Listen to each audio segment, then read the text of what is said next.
Hello,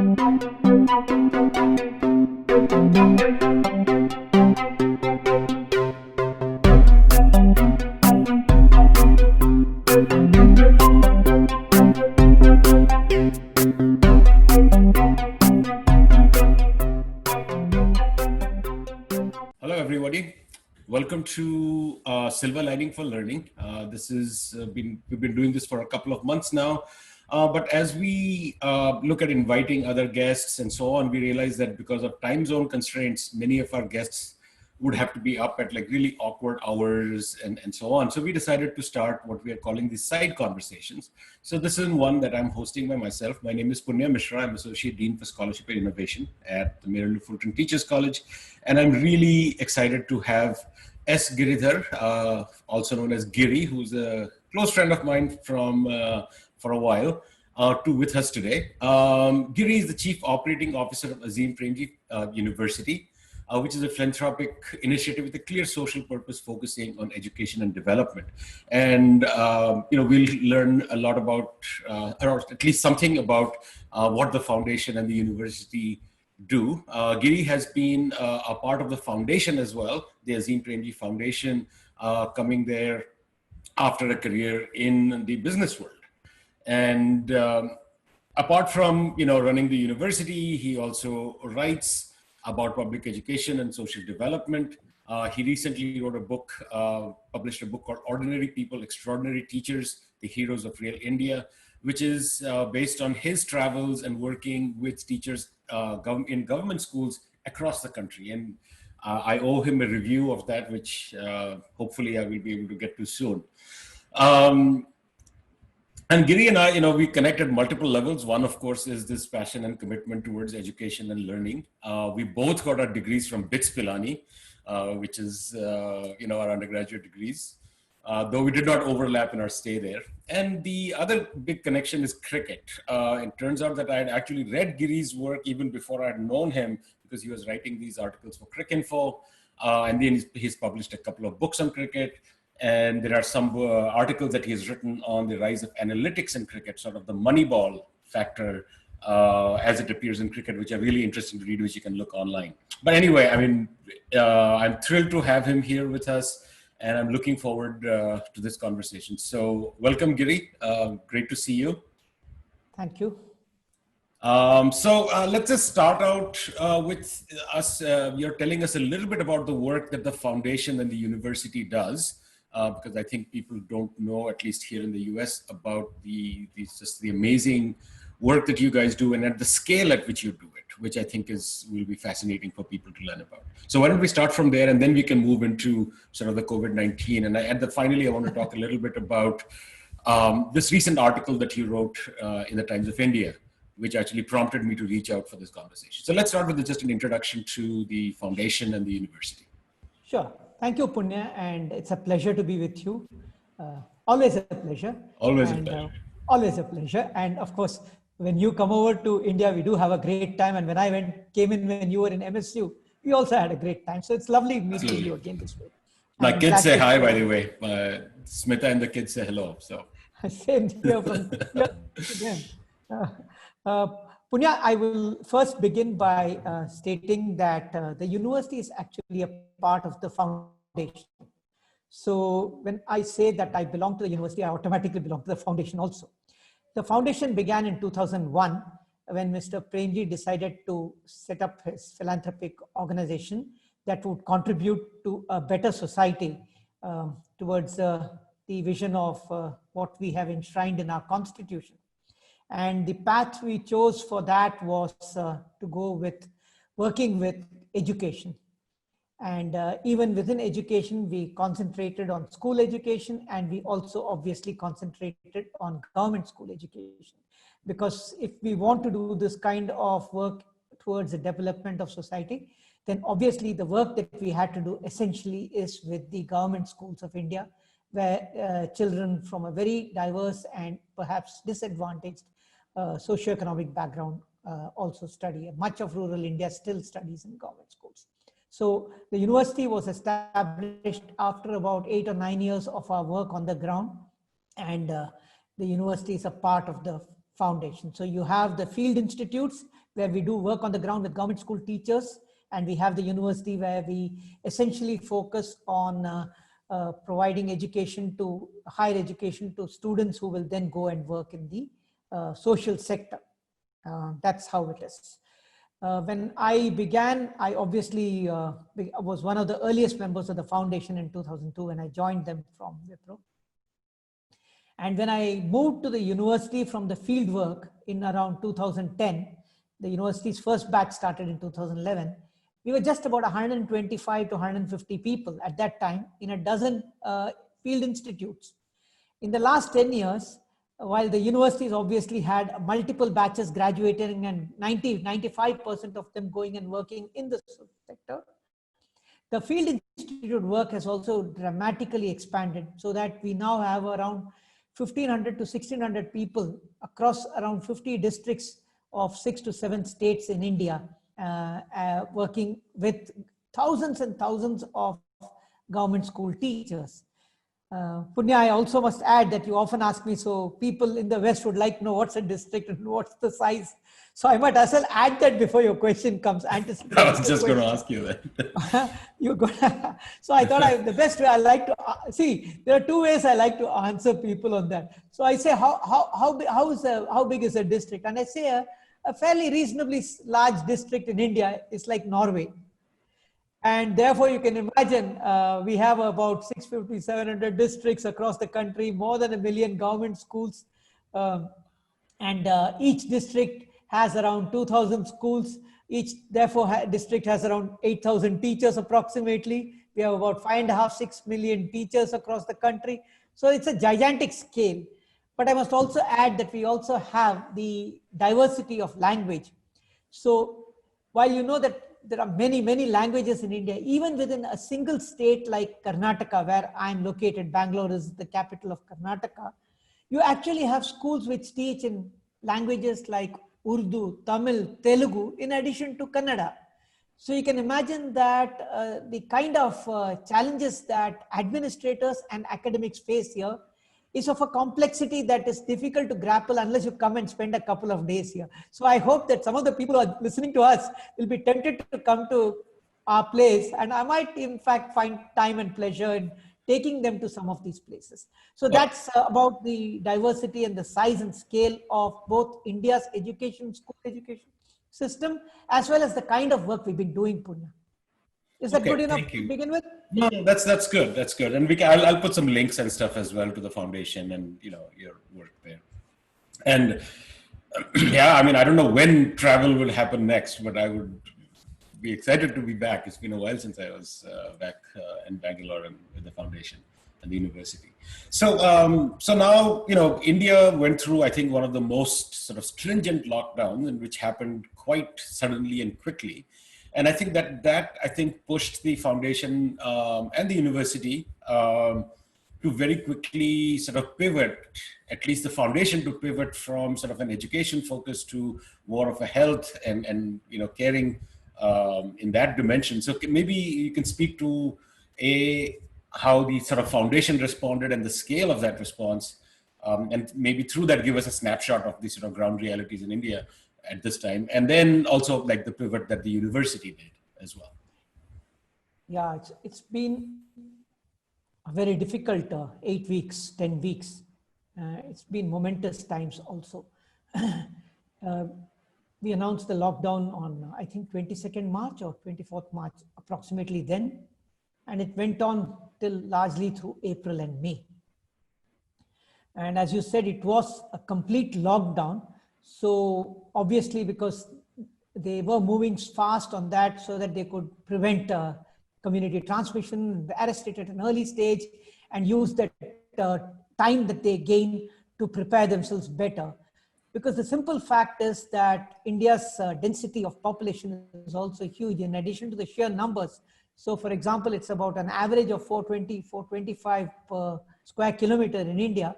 But there are parts of India where you have urban areas where it's probably 8,000, 10,000, much more, 20,000 per square kilometer and stuff like that. So you can imagine that an infection that spreads when people are close to each other, you can imagine the degree of danger that we in India would face and are facing as a result of that. So perhaps all that went into the calculations. But what it meant was that India also has a huge number of migrant workers who move from many parts of rural India, Bihar, Jharkhand, and other states into other, different states, as well as from within rural parts of a state into this urban areas like Bangalore, for example.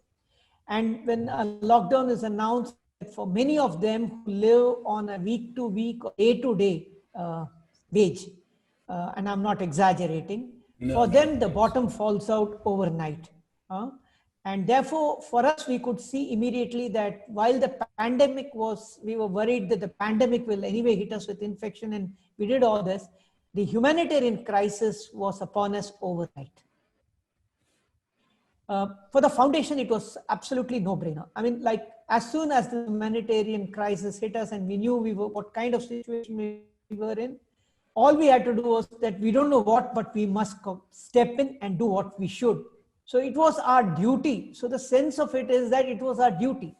And we perhaps in the foundation are very fortunate that we were in a position where we could respond. So now for our viewers and for all of you, I would like to state that here when we respond, it was a combination of a group that responded. For example, when I say foundation, I've already told you that the foundation, when it responds, it means both the university and the field institutes.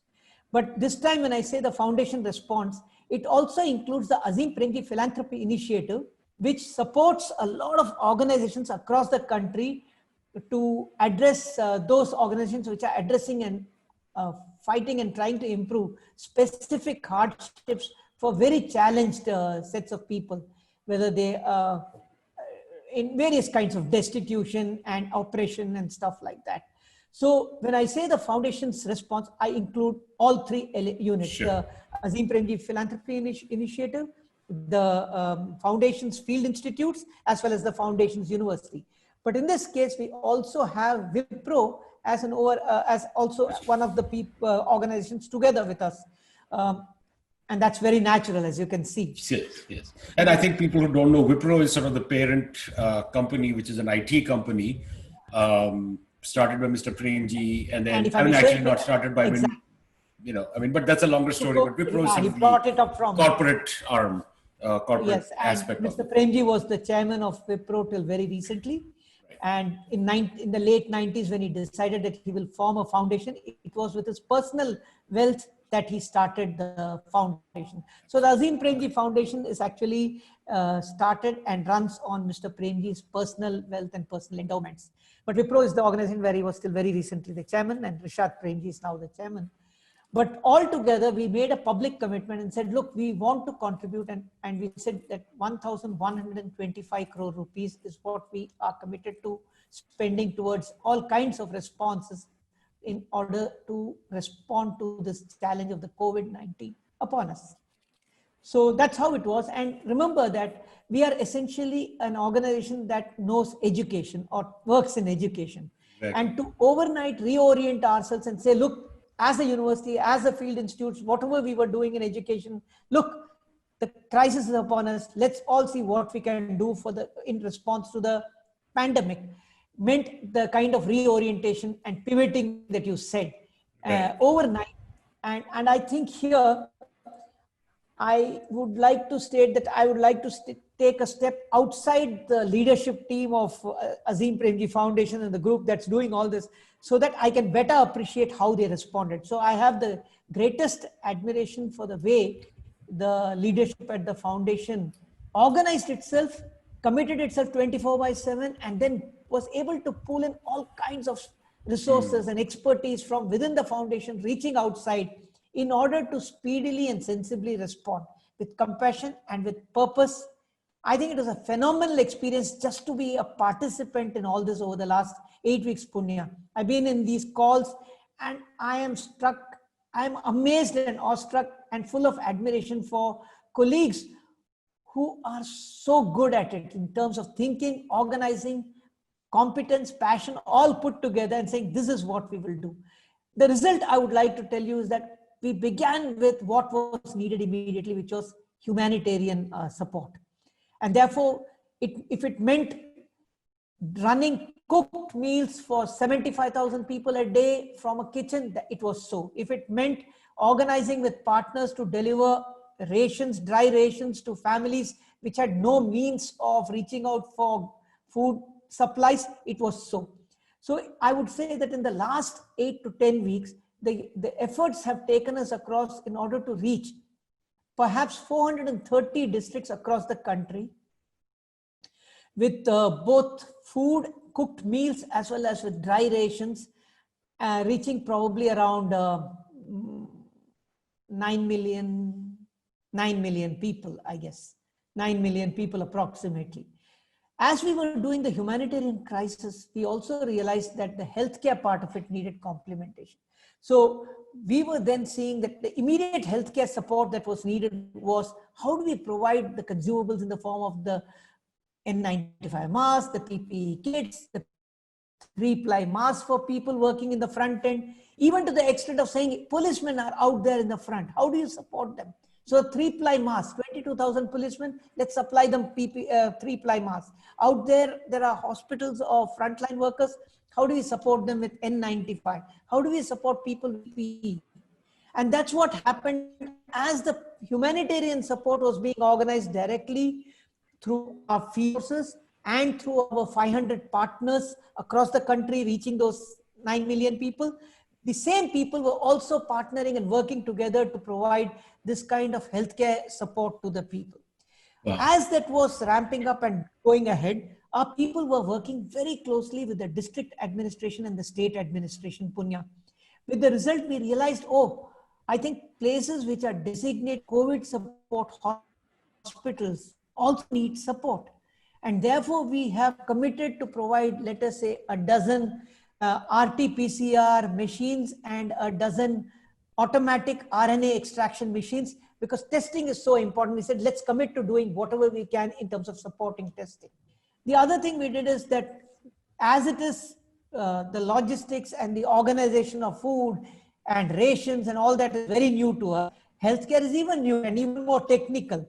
So while we were organizing ourselves to what we could do, organizing supply chain, logistics, etc., we also were getting into close partnerships with leading hospitals like the Christian Medical College Hospital in Vellore or St. John's in Bangalore or other places. We also got into an arrangement with the National Center for Biological Sciences, Pune, and we have an arrangement where we support a certain number of testing to be done there and develop and work together on seeing what we can do on testing and other things. So you have the science and medical partnerships to make sure that our kind of support that we do, as it gets more technical, we have the best expertise to help us, while we are also bringing in all the money and the logistics and the feet on the boots on the ground, as you say, to do all this work. I will conclude this section by saying, can I conclude this section with one small piece, Punya? And that is that I told you that the bottom has fallen out of the lives of many people. Many people have migrated back home. Reverse migration has happened. Out there, the Kharif crop is sowing season is upon us and people don't have money. So we are looking at supporting, I think, around 3.4 million people in, I think, a dozen districts approximately, helping them with livelihood regeneration through agrarian support on Kharif sowing season. That's what I wanted to complete. Wow. So Anurag wrote this piece where I'm going to mangle the title, but something about like, if education stops for a few months, it's okay. So can you speak to, and you've also been doing, I think, workshops with teachers and stuff. Can you speak to that as well? So along with the humanitarian work, in some form or the other, the education work also continues. I'm happy you brought that up, Punya, because, you know, while it may appear the way I said it, that we stopped everything and did all this stuff, it was not so. Actually, all that, we didn't want to lose the momentum of all this work that we have done with education. And therefore, even right from the beginning, we said that while all that is happening, let's keep the momentum going on education. So let me answer it in two parts. At the university, we'd finished about 7 to 8 weeks of a 14, 16 week semester face to face when the lockdown happened and students had to go back home.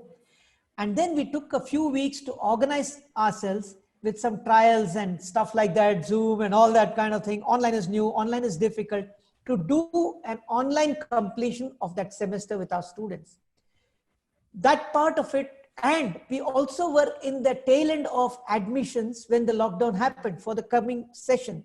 And therefore, our people organized themselves to do online final interviews with students, did it so well that I think that the number of students we have made offers to this year will probably be about 20%.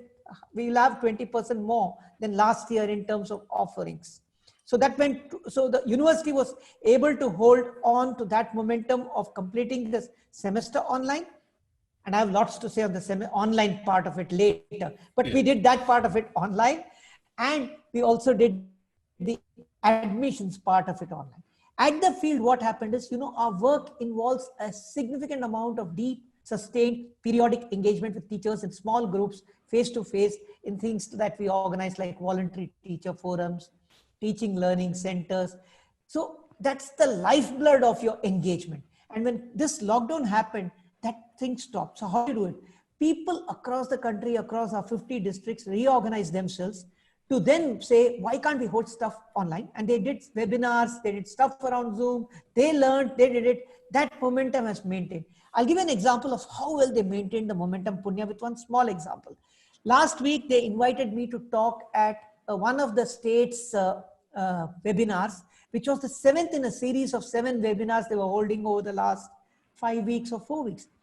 There were 300 plus teachers on this call, and there was no room for another 100, 110 people who wanted to join the call. And they were there, right there. This was 5 in the evening to 6 in the evening. And they were there and participating, which is, I think, a credit to the way the teachers and our people have been interacting and building a rapport over so many years. That's how this has been done. So that's an example of how that part of the work has been maintained, Punya, within the limitations of the current crisis.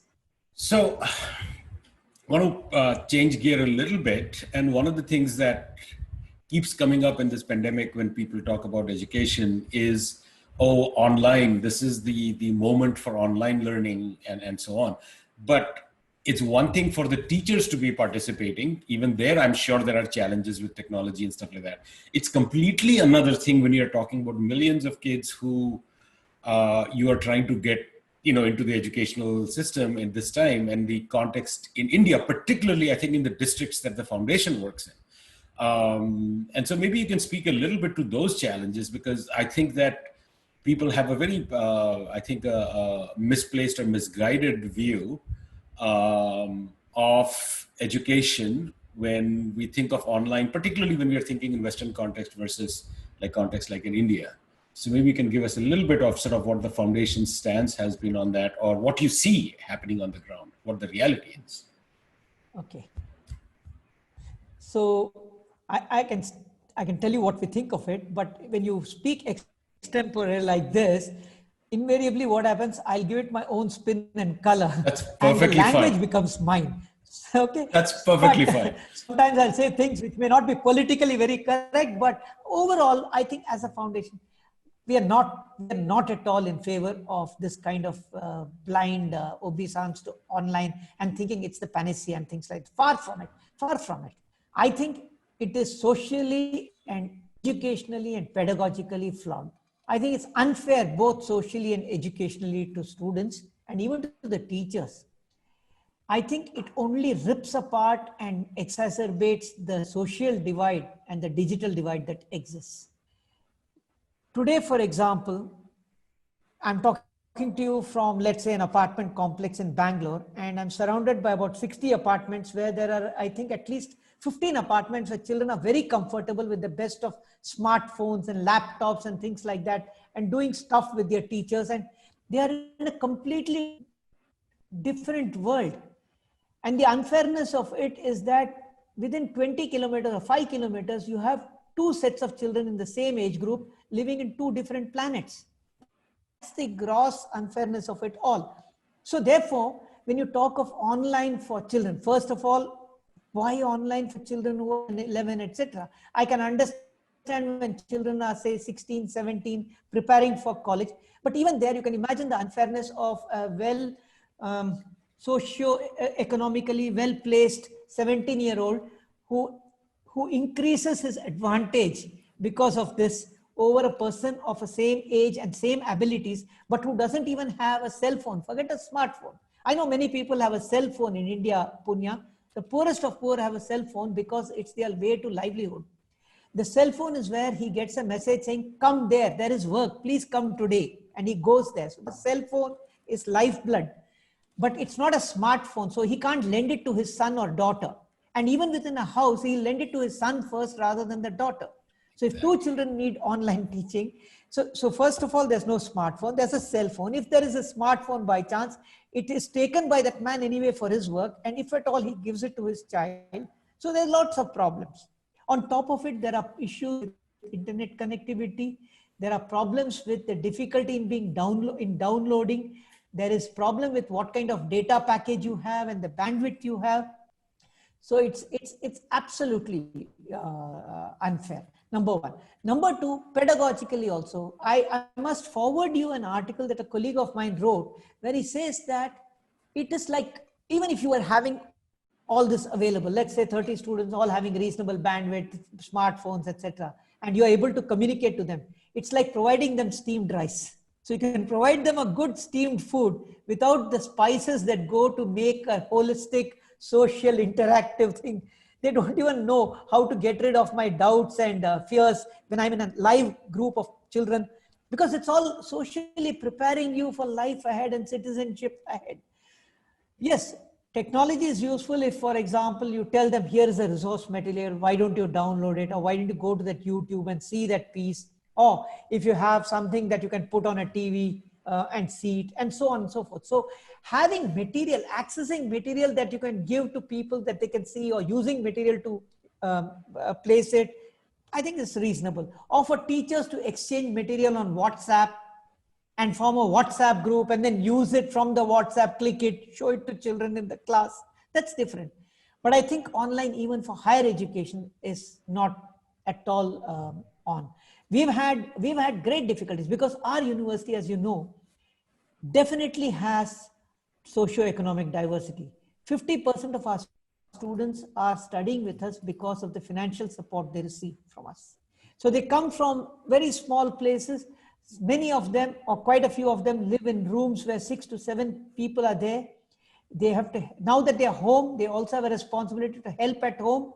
And they can't have a quiet place in that 10 by 20 room where 6 of them are there. How does she take a class on where Marx and Foucault are being talked to them, or somebody else as complicated is being talked to them, and grapple with that? How and when will she find time to write a 2,000-word response paper at the end of 10 days of online work? Because that's also, assessment is part of online work. It's not just one way. How does she find time to respond? How does she type on her smartphone because the laptop is not good enough? Where does all this happen? So the inequities of it are there, pedagogically, socially, seriously flawed. We are against it.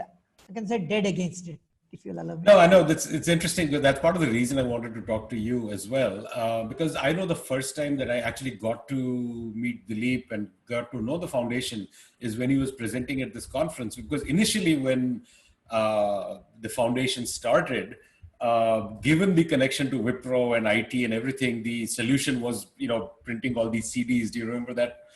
In 18 different languages, right? That's when you must have started. And to realize that that at some level, and this is actually what endeared the foundation to me, was having the CEO of the foundation coming up on stage and saying in an EdTech conference, saying that this thing completely failed, and which to me is like was wonderful to hear, not in the sense that the failure was good, but rather that here was an organization which was willing to put in a lot of time and effort to build some excellent curricular material in different languages, building out of the expertise in IT, but then also going and looking at the data and saying that this is not working because if it's used at all, it's sitting in a corner somewhere, and it's become an excuse for the teacher not to teach. So that's what I think one of the most foundational pivots happened in the foundation, was saying, like, we need to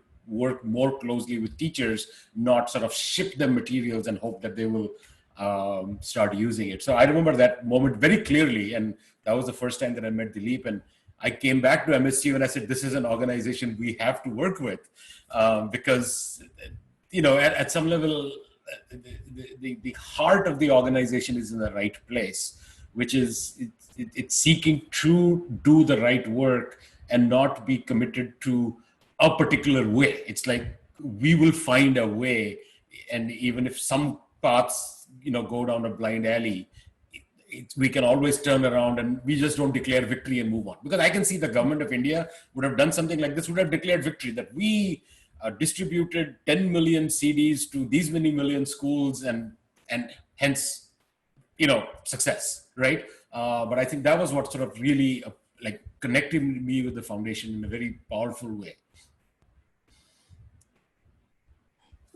Yeah, just speaking for ourselves, I can't say what others, but no, I get just for ourselves. We've tried stuff, and we have to tell people what didn't work, what did we learn, so that others can also understand what we learned the hard way. We learned some things the hard way. So, sure. For example, in the initial stages, that material that we prepared, that hopefully children will engage with, we even went to another kind of experiment where we said, can we prepare something for teachers, and let teachers then see what they can use, how can they use it in class.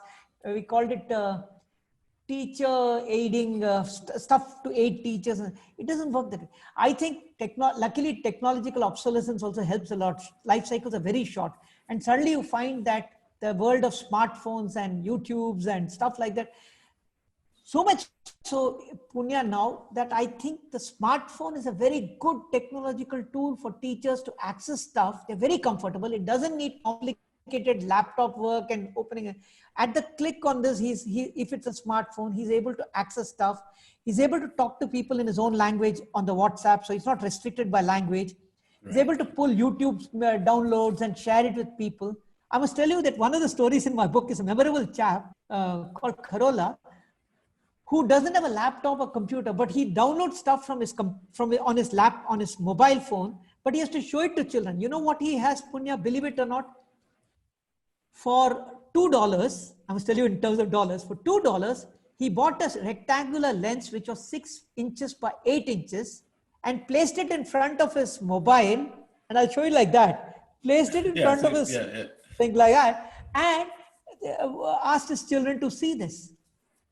So I think memorable. And another number of teachers told me the English is improving, because teaching English has always been a huge problem for our teachers, because we don't talk to anybody in English. So unless you talk to people in English, things like that, it won't happen.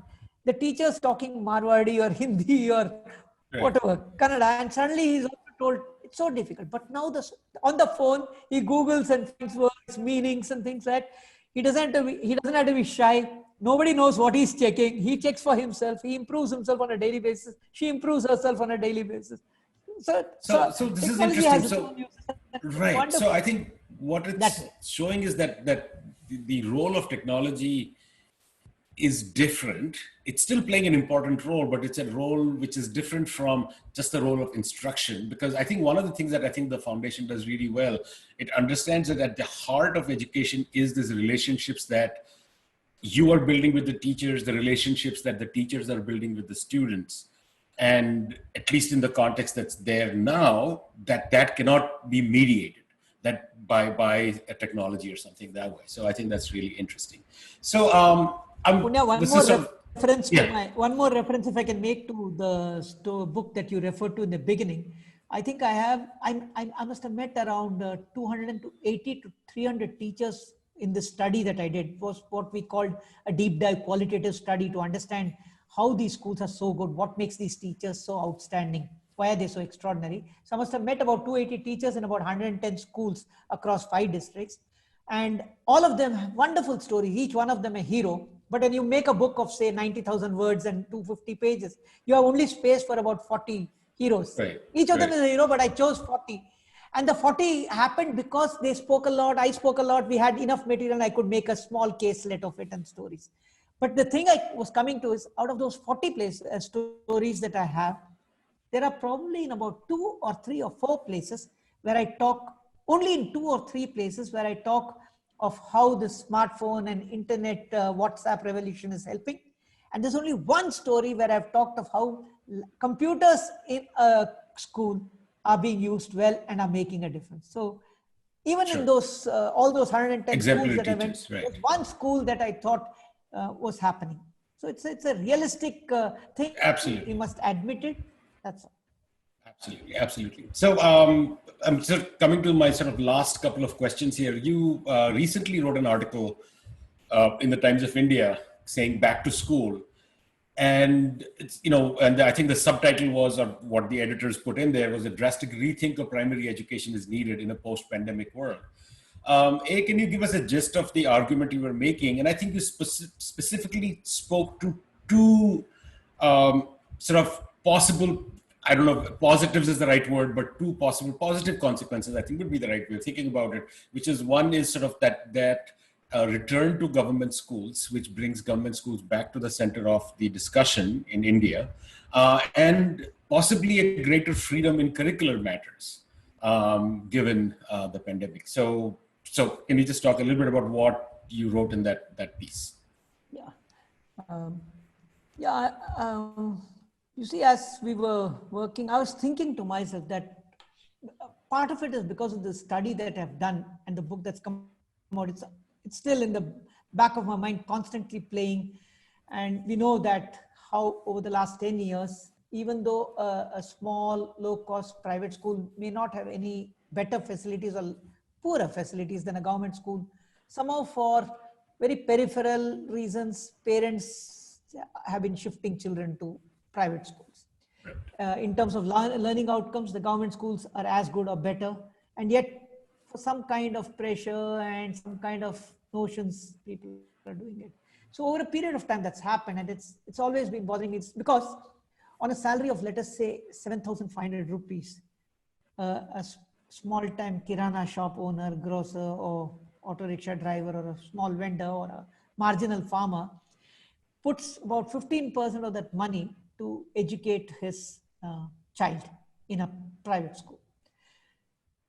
When the bottom has fallen out of livelihoods now, and we might probably see a U-shaped recovery or a V-shaped recovery, whatever they talk or of. Or a W-shaped recovery, yeah. Whatever, I don't know, whatever. Yeah, it is going to take time, and people are going to be in deep strife. And there's no way I see for many of them who, especially in rural India, who are supporting children through very meager incomes and supporting them in private schools, I doubt if they'll be able to sustain them. So I was visualizing what will happen when schools reopen. And when schools reopen, I thought that many of these people who have put their children over the last 10 years and 5 years that in low-cost private schools will perforce have to now move their children to government schools. And I think that's where the essential necessity of a government school is, because the government school is what is a truly public school, serving every child in every locality, anywhere, serving the most disadvantaged and deprived, and trying to provide education to them. That's why it is a public school. Right.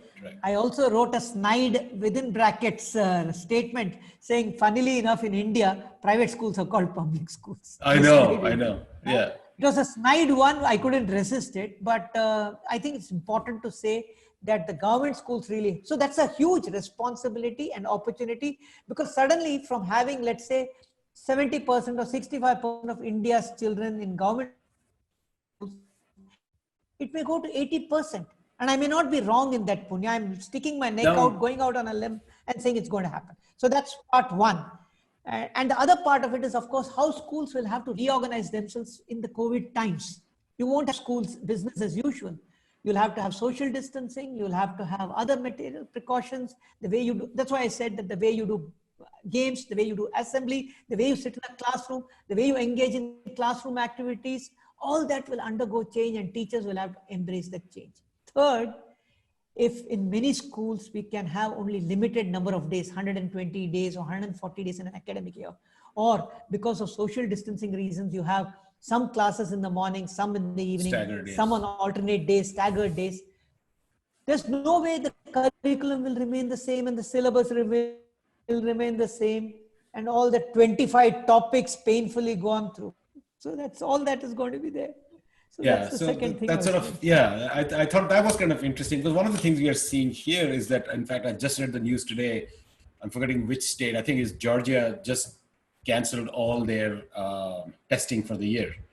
And those are, as you know, in the American system right now, there's like a very strong testing regime, which students are taken, these tests are taken, schools are evaluated based on that, so on and so forth, right? Harvard just said that they won't need SAT. They won't be looking at SAT scores anymore. And more universities are saying that, okay, we are not going to need these standardized tests. So to me, those are sort of inadvertent, but in some ways positive fallouts of the pandemic. Because it now suddenly brings that local control about curriculum, about what and how to teach. In fact, a lot of the discussion that we have had in Silver Lining, one of the things that most of the educators have talked about is they're having to go back and look at what are the core ideas.